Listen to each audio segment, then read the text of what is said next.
కాబట్టి రెగ్యులర్ సాధకులు, పూర్తి నమ్మకంతో ఫాలో అవుతున్న కొందరు సాధకులు ఇలాంటి చదివినప్పుడు మీకు ఏమనిపించాలంటే, అవును, కేవలం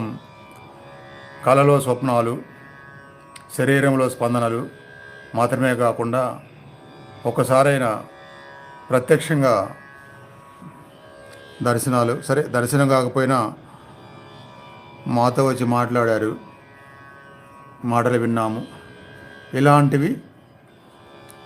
కూడా కలగాలనే ఇష్టాన్ని పెట్టుకొని, లక్ష్యాలు అనగానే ఇష్టాలు పెట్టుకొని, మళ్ళీ లక్ష్యాలు పెట్టుకొని గోలు పెట్టుకొని అదొక తపనగా, అదొక కోరికగా అంత తీవ్రం అవ్వకూడదు. కానీ మనసులో ఉంచుకోండి,